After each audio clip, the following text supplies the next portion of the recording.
ਪਿਆਰੇ ਦੋਸਤੋ, ਜਿਵੇਂ ਕਿ ਤੁਸੀਂ ਇਸ ਪਹਿਲੀ ਸਲਾਈਡ ਤੋਂ ਦੇਖ ਰਹੇ ਹੋ ਕਿ ਆਉਣ ਵਾਲੀ 17 ਅਪ੍ਰੈਲ ਨੂੰ ਸੰਸਾਰ ਪੱਧਰ 'ਤੇ ਹੀਮੋਫੀਲੀਆ ਦਿਨ ਮਨਾਇਆ ਜਾ ਰਿਹਾ ਹੈ। ਇਹ ਦਿਨ ਇਸ ਲਈ ਮਨਾਇਆ ਜਾਂਦਾ ਹੈ ਕਿਉਂਕਿ ਇਹ ਸਮੱਸਿਆ ਜਿਹੜੀ ਹੈ ਇਹ ਸੰਸਾਰ ਪੱਧਰ 'ਤੇ ਇਸ ਨੂੰ ਬਹੁਤ ਸੀਰੀਅਸਲੀ ਲਿਆ ਜਾ ਰਿਹਾ ਹੈ। ਇਸੇ ਕਰਕੇ ਲੋਕਾਂ ਵਿੱਚ ਜਾਗਰੂਕਤਾ ਫੈਲਾਉਣ ਲਈ ਅਤੇ ਇਸ ਦੀਆਂ ਲਈ ਜੋ ਹੋਰ ਢੰਗ ਤਰੀਕੇ ਅਪਣਾਏ ਜਾਣ ਜਿਸ ਨਾਲ ਕਿ ਇਸ ਰੋਗ ਵਿੱਚ ਦੇ ਬਚਾਓ ਅਤੇ ਰੋਕਥਾਮ ਕੀਤੀ ਜਾ ਸਕੇ, ਉਸ ਲਈ ਕੋਸ਼ਿਸ਼ਾਂ ਹੋ ਰਹੀਆਂ ਹਨ। ਸੋ ਇਸ ਸੈਸ਼ਨ ਵਿੱਚ ਅਸੀਂ ਕੁਝ ਸਵਾਲਾਂ ਦੇ ਜਵਾਬ ਲੱਭਣ ਦੀ ਕੋਸ਼ਿਸ਼ ਕਰਾਂਗੇ, ਜਿਵੇਂ ਕਿ ਹੀਮੋਫੀਲੀਆ ਕੀ ਹੈ, ਇਹ ਕਿਸ ਤਰ੍ਹਾਂ ਹੁੰਦਾ ਹੈ, ਇਸ ਦੀਆਂ ਨਿਸ਼ਾਨੀਆਂ ਕੀ ਹਨ ਔਰ ਇਹਨਾਂ ਦੀ ਰੋਕਥਾਮ ਕਿਵੇਂ ਕੀਤੀ ਜਾ ਸਕਦੀ ਹੈ, ਇਲਾਜ ਕੀ ਹੈ, ਕਿਹੜੀਆਂ ਸਾਵਧਾਨੀਆਂ ਰੱਖਣੀਆਂ ਚਾਹੀਦੀਆਂ ਹਨ, ਜਿਵੇਂ ਕਿ ਇਹ ਐਮਰਜੈਂਸੀ ਵੀ ਹੋ ਸਕਦੀ ਹੈ ਕਿਉਂਕਿ ਜਦ ਖੂਨ ਇੱਕ ਵਾਰ ਵਹਿਣਾ ਸ਼ੁਰੂ ਹੁੰਦਾ ਤਾਂ ਫਿਰ ਇਸ ਦਾ ਵਹਾਅ ਰੁਕਦਾ ਨਹੀਂ, ਅਤੇ ਇਸ ਲਈ ਹੋਰ ਕੀ ਕੀਤਾ ਜਾ ਸਕਦਾ ਹੈ, ਸੰਸਾਰ ਪੱਧਰ 'ਤੇ ਕੀ ਕੀਤਾ ਜਾ ਰਿਹਾ ਹੈ। ਸੋ ਇਸ ਤਰ੍ਹਾਂ ਦੇ ਸਵਾਲਾਂ ਦੇ ਜਵਾਬ ਲੱਭਣ ਦੀ ਕੋਸ਼ਿਸ਼ ਅਸੀਂ ਇਸ ਸੈਸ਼ਨ 'ਚ ਕਰਾਂਗੇ। ਪਹਿਲਾ ਸਵਾਲ ਹੁਣ ਖੜ੍ਹਾ ਹੁੰਦਾ ਕਿ ਹੀਮੋਫੀਲੀਆ ਹੈ ਕੀ ਹੈ। ਹੀਮੋਫੀਲੀਆ ਇਹ ਦੋ ਯੂਨਾਨੀ ਸ਼ਬਦਾਂ ਦਾ ਸੁਮੇਲ ਹੈ। ਪਹਿਲਾ ਸ਼ਬਦ ਹਾਈਮਾ ਹੈ, ਜਿਸ ਦਾ ਮਤਲਬ ਹੈ ਖੂਨ, ਅਤੇ ਦੂਸਰਾ ਸ਼ਬਦ ਫਿਲੀਆ ਹੈ, ਜਿਸ ਤੋਂ ਭਾਵ ਹੈ ਪਿਆਰ, ਅਤੇ ਇਹ ਦੋਨਾਂ ਸ਼ਬਦਾਂ ਦੇ ਸੁਮੇਲ ਨਾਲ ਹੀਮੋਫੀਲੀਆ ਬਣਿਆ ਹੈ। ਇਹ ਵੇਖਣ 'ਚ ਆਇਆ ਕਿ 19ਵੀਂ ਸਦੀ ਵਿੱਚ ਯੂਰਪ ਦੇ ਸ਼ਾਹੀ ਪਰਿਵਾਰਾਂ ਵਿੱਚ ਇਸ ਰੋਗ ਨੂੰ ਕਾਫੀ ਵੇਖਣ 'ਚ ਮਿਲਿਆ ਸੀ, ਜਿਸ ਕਾਰਨ ਇਸ ਦਾ ਨਾਮ ਵੀ ਰਾਇਲ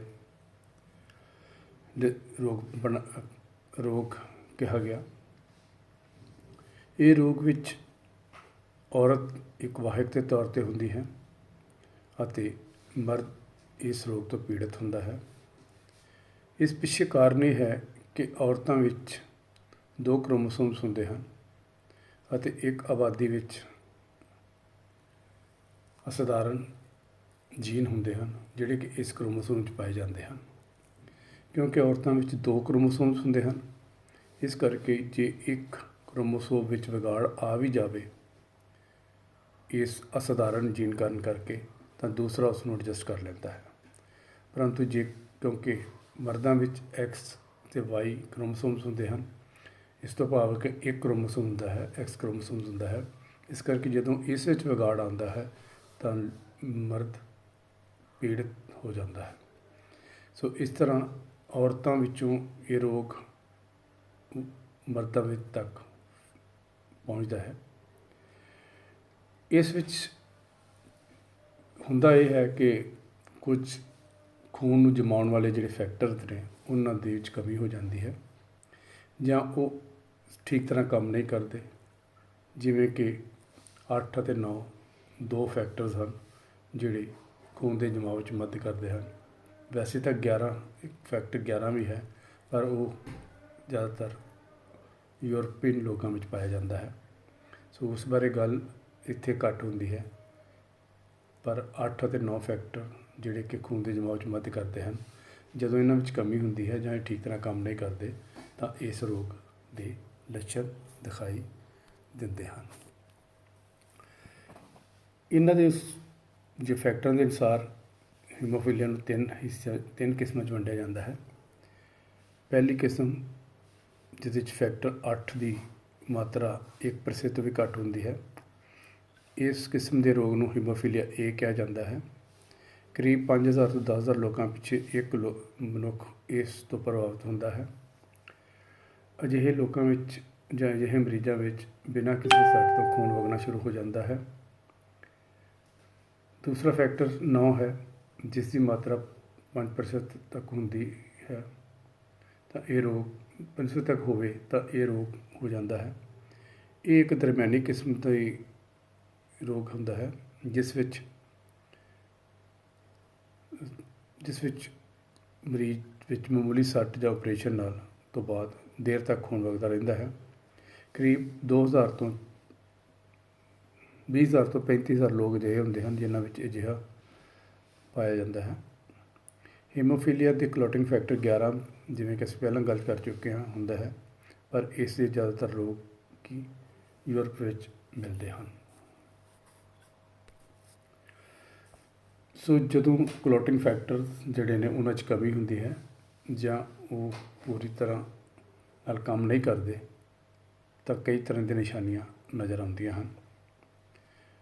ਇਸ ਨਿਸ਼ਾਨੀਆਂ ਵਿੱਚੋਂ ਕਈ ਵਾਰ ਅਚਾਨਕ ਹੀ ਖੂਨ ਵਗਣ ਲੱਗ ਪੈਂਦਾ ਹੈ ਜਾਂ ਮਾਮੂਲੀ ਸੱਟ ਤੋਂ ਬਾਅਦ ਖੂਨ ਚਮੜੀ, ਝਿੱਲੀ ਅਤੇ ਤੰਤੂ ਮਾਸਪੇਸ਼ੀਆਂ ਵਿੱਚ ਜਮ੍ਹਾਂ ਹੋਣਾ ਸ਼ੁਰੂ ਹੋ ਜਾਂਦਾ ਹੈ। ਮੁੱਖ ਤੌਰ 'ਤੇ ਅਜਿਹਾ ਵਗਣ ਵਾਲਾ ਖੂਨ ਜੋੜਾਂ ਵਿੱਚ ਜਮ੍ਹਾਂ ਹੁੰਦਾ ਹੈ ਅਤੇ ਇਹ ਜੋੜਾਂ ਵਿੱਚ ਨੂੰ ਨਕਾਰਾ ਕਰ ਦਿੰਦਾ ਹੈ। ਇਸ ਨਾਲ ਹੀ ਜੁੜੀਆਂ ਮਾਸਪੇਸ਼ੀਆਂ ਵੀ ਕਮਜ਼ੋਰ ਪੈ ਜਾਂਦੀਆਂ ਹਨ। ਆਮ ਕਰਕੇ ਲੋਕਾਂ ਵਿੱਚ ਨਕਸੀਰ ਫੁੱਟਣ, ਮਲ ਅਤੇ ਪਿਸ਼ਾਬ ਰਾਹੀਂ ਖੂਨ ਆਉਣ ਵੀ ਇਸ ਰੋਗ ਦੇ ਲੱਛਣ ਹੋ ਸਕਦੇ ਹਨ। ਸੋ ਜਿੰਨੀ ਜਲਦੀ ਹੋਵੇ ਇਸ ਤਰ੍ਹਾਂ ਦੀ ਨਿਸ਼ਾਨੀ ਵਾਲੇ ਮਰੀਜ਼ ਨੂੰ ਡਾਕਟਰੀ ਸਹਾਇਤਾ ਲਈ ਭੇਜਣਾ ਚਾਹੀਦਾ ਹੈ। ਜੇ ਪੇਟ ਅੰਦਰ ਖੂਨ ਜ਼ਿਆਦਾ ਪੈ ਜਾਵੇ ਤਾਂ ਇਸ ਕਾਰਨ ਜਿਗਰ ਅਤੇ ਤਿੱਲੀ ਜਾਂ ਸਪਲੀਨ ਦਾ ਵੀ ਨੁਕਸਾਨ ਹੋ ਜਾਂਦਾ ਹੈ, ਜੋ ਕਿ ਖਤਰਨਾਕ ਰੂਪ ਧਾਰਨ ਕਰ ਜਾਂਦਾ ਹੈ। ਇਸ ਤੋਂ ਇਲਾਵਾ ਸਭ ਤੋਂ ਜੋ ਖਤਰਨਾਕ ਹਾਲਤ ਹੁੰਦੀ ਹੈ, ਉਸ ਵਿੱਚ ਦਿਮਾਗ ਵਿੱਚ ਖੂਨ ਵਗਣਾ ਸ਼ੁਰੂ ਹੋ ਜਾਂਦਾ ਹੈ, ਜਿਸ ਕਾਰਨ ਸਿਰ ਵਿੱਚ ਤਿੱਖੀ ਦਰਦ ਹੁੰਦੀ ਹੈ ਅਤੇ ਇਸ ਨਾਲ ਧੌਣ ਵਿੱਚ ਕਸਾਵ ਪੈਂਦਾ ਹੈ, ਧੌਣ ਖਿੱਚੀ ਜਾਂਦੀ ਹੈ। ਕਈ ਵਾਰ ਸਰੀਰਕ ਕਮਜ਼ੋਰੀ ਮਹਿਸੂਸ ਕਰਦਾ ਹੈ, ਮਰੀਜ਼ ਸਰੀਰਕ ਕਮਜ਼ੋਰੀ ਮਹਿਸੂਸ ਕਰਦਾ ਹੈ, ਨਜ਼ਰ ਫਟਣੀ ਸ਼ੁਰੂ ਹੋ ਜਾਂਦੀ ਹੈ, ਦੋ ਦਿਖਾਈ ਦਿੰਦੇ ਹਨ। ਕਈ ਵਾਰ ਦੌਰਾ ਪੈਣ ਕਾਰਨ ਕਰਕੇ ਜਾਨਲੇਵਾ ਵੀ ਹੋ ਸਕਦਾ ਹੈ।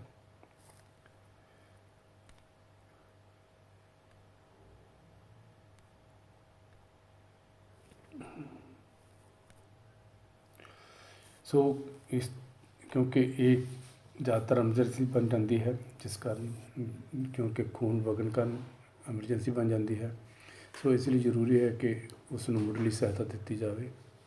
ਮੁੱਢਲੀ ਸਹਾਇਤਾ ਵਿੱਚ ਅਸੀਂ ਉਸ ਖੂਨ ਵਾਲੀ ਜਗ੍ਹਾ 'ਤੇ ਦਬਾਅ ਪਾ ਕੇ ਰੱਖ ਸਕਦੇ ਹਾਂ। ਉਸ ਲਈ ਬਰਫ਼ ਦੀ ਵਰਤੋਂ ਕਰ ਸਕਦੇ ਹਾਂ। ਅਜਿਹੇ ਮਰੀਜ਼ਾਂ ਨੂੰ ਆਰਾਮ ਨਾਲ ਲਿਟਾਇਆ ਜਾਣਾ ਚਾਹੀਦਾ ਹੈ। ਖੂਨ ਵਗਣ ਵਾਲੀ ਥਾਂ ਨੂੰ ਉੱਚਾ ਰੱਖਣਾ ਚਾਹੀਦਾ ਹੈ। ਜੇਕਰ ਨਕਸੀਰ ਫੁੱਟ ਰਹੀ ਹੋਵੇ ਤਾਂ ਅਜਿਹੇ ਮਰੀਜ਼ ਨੂੰ ਦਾ ਸਿਰ ਅੱਗੇ ਕਰਕੇ ਉਸ ਨੂੰ ਬਿਠਾ ਦੇਣਾ ਚਾਹੀਦਾ ਹੈ, ਕਿਉਂਕਿ ਮੁੱਢਲੀ ਮਦਦ ਜ਼ਰੂਰੀ ਹੈ। ਜੇ ਇਸ ਦੇ ਵਿੱਚ ਲੇਟ ਹੋ ਜਾਵੇ ਤਾਂ ਜਾਨ ਲਈ ਖਤਰਾ ਵੀ ਹੋ ਸਕਦਾ ਹੈ। ਇਲਾਜ, ਕਿਉਂਕਿ ਇਹ ਰੋਗ ਉਮਰ ਭਰ ਤੱਕ ਰਹਿੰਦਾ ਹੈ, ਇਸ ਲਈ ਇਸ ਦਾ ਕੋਈ ਪੱਕਾ ਇਲਾਜ ਨਾ ਹੋਣ ਕਾਰਨ ਇਸ ਲਈ ਸਿਰਫ ਅਸੀਂ ਕਲੌਟਿੰਗ ਫੈਕਟਰਸ ਜਿਹਦੇ ਕਿ 8 ਅਤੇ 9 ਜਿਨ੍ਹਾਂ ਦੀ ਕਮੀ ਹੁੰਦੀ ਹੈ ਉਹਨਾਂ ਨੂੰ ਪੂਰਾ ਕੀਤਾ ਜਾਂਦਾ ਹੈ। ਅੱਜ ਕੱਲ੍ਹ ਹਸਪਤਾਲਾਂ ਵਿੱਚ ਇਹਨਾਂ ਮਰੀਜ਼ਾਂ ਲਈ ਖਾਸ ਪ੍ਰਬੰਧ ਕੀਤੇ ਗਏ ਹਨ ਔਰ ਇਸ ਤਰੀਕੇ ਦੇ ਇਲਾਜ ਨਾਲ, ਭਾਵੇਂ ਕਿਸੇ ਦਾ ਪੱਕਾ ਇਲਾਜ ਨਹੀਂ ਹੈ, ਸੰਭਵ ਨਹੀਂ ਹੈ, ਪਰ ਇਸ ਤਰ੍ਹਾਂ ਦੇ ਇਲਾਜ ਨਾਲ ਵੀ ਲੋਕਾਂ ਦੇ ਜੀਵਨ ਵਿੱਚ ਸੁਧਾਰ ਹੋ ਰਿਹਾ ਹੈ ਅਤੇ ਉਹਨਾਂ ਦੀ ਉਮਰ ਲੰਬੀ ਕੀਤੀ ਜਾ ਰਹੀ ਹੈ। ਇਸ ਲਈ ਸਾਵਧਾਨੀਆਂ ਬਹੁਤ ਜ਼ਰੂਰੀ ਹਨ ਇਸ ਰੋਗ ਲਈ। ਇੱਕ ਤਾਂ ਸਭ ਤੋਂ ਜ਼ਿਆਦਾ ਮਹੱਤਵਪੂਰਨ ਹੈ ਕਿ ਇਹੋ ਜਿਹੇ ਮਰੀਜ਼ਾਂ ਦਾ ਕਾਰਡ ਬਣਿਆ ਹੋਣਾ ਚਾਹੀਦਾ ਹੈ। ਜਿਨ੍ਹਾਂ ਪਰਿਵਾਰਾਂ ਵਿੱਚ ਅਜਿਹੀਆਂ ਔਰਤਾਂ ਜਾਂ ਮਰਦ ਪਹਿਲਾਂ ਹੀ ਹਨ, ਉਹਨਾਂ ਵਿੱਚ ਵਿਆਹ ਤੋਂ ਪਹਿਲਾਂ ਜਾਂਚ ਕਰਵਾਉਣੀ ਚਾਹੀਦੀ ਹੈ ਅਤੇ ਨਾਲ ਹੀ ਕਾਉਂਸਲਿੰਗ ਕੀਤੀ ਜਾਵੇ ਤਾਂ ਕਿ ਭਵਿੱਖ ਵਿੱਚ ਅਗਰ ਇਹ ਰੋਗ ਹੈ ਤਾਂ ਉਸ ਬਾਰੇ ਉਸ ਨਾਲ ਕਿਸ ਤਰ੍ਹਾਂ ਨਿਪਟਿਆ ਜਾਵੇ। ਜਿਹੜੀਆਂ ਔਰਤਾਂ ਗਰਭ ਧਾਰਨ ਕਰ ਗਈਆਂ ਹਨ ਉਹਨਾਂ ਵਿੱਚ 20 ਤੋਂ 22 ਹਫ਼ਤਿਆਂ ਵਿੱਚ ਖੂਨ ਦੀ ਜਾਂਚ ਕਰਵਾਈ ਜਾਵੇ ਤਾਂ ਕਿ ਨਵਜੰਮੇ ਬੱਚੇ ਨੂੰ ਇਸ ਰੋਗ ਤੋਂ ਬਚਾਇਆ ਜਾ ਸਕੇ। ਹੀਮੋਫਿਲਿਕ ਬੱਚਿਆਂ ਲਈ ਜਿੰਨੀ ਜਲਦੀ ਹੋਵੇ ਹੈਪੇਟਾਈਟਸ B ਦਾ ਟੀਕਾਕਰਨ ਕਰਵਾਉਣਾ ਚਾਹੀਦਾ ਹੈ। ਇਸ ਲਈ ਲੋਹ ਤੱਤ ਦੀਆਂ ਗੋਲੀਆਂ ਅਤੇ ਕੈਪਸੂਲ ਲੈਣ ਦੀ ਵੀ ਸਲਾਹ ਦਿੱਤੀ ਜਾਂਦੀ ਹੈ।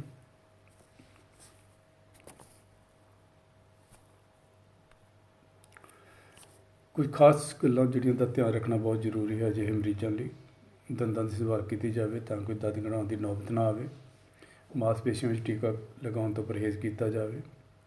ਅਜਿਹੀਆਂ ਖੇਡਾਂ ਤੋਂ ਬਚਣਾ ਚਾਹੀਦਾ ਹੈ ਜਿਸ ਕਾਰਨ ਸੱਟ ਲੱਗਣ ਦੀ ਸੰਭਾਵਨਾ ਹੋਵੇ। ਐਸਪਰੀਨ ਅਤੇ ਇਸ ਨਾਲ ਸੰਬੰਧਿਤ ਦਵਾਈਆਂ ਦੀ ਵਰਤੋਂ ਤੋਂ ਮਨਾਹੀ ਹੋਣੀ ਚਾਹੀਦੀ ਹੈ।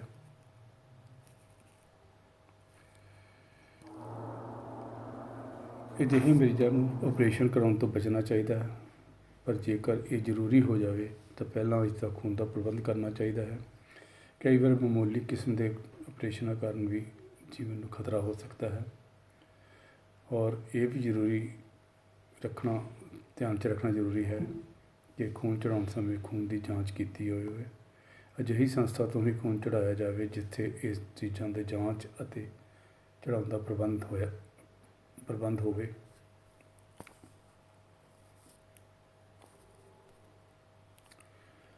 ਸੰਸਾਰ ਪੱਧਰ 'ਤੇ ਜਿਵੇਂ ਕਿ ਅਸੀਂ ਪਹਿਲਾਂ ਦੱਸ ਚੁੱਕੇ ਹਾਂ ਕਿ ਸਮੱਸਿਆ ਜਿਹੜੀ ਹੈ ਇਸੇ ਲਈ ਸੰਸਾਰ ਪੱਧਰ 'ਤੇ ਇਸ ਦਾ ਦਿਵਸ ਨੂੰ ਮਨਾਇਆ ਜਾਂਦਾ ਹੈ। ਇਹ ਦਿਵਸ 17 ਅਪ੍ਰੈਲ ਨੂੰ ਮਨਾਇਆ ਜਾਂਦਾ ਹੈ।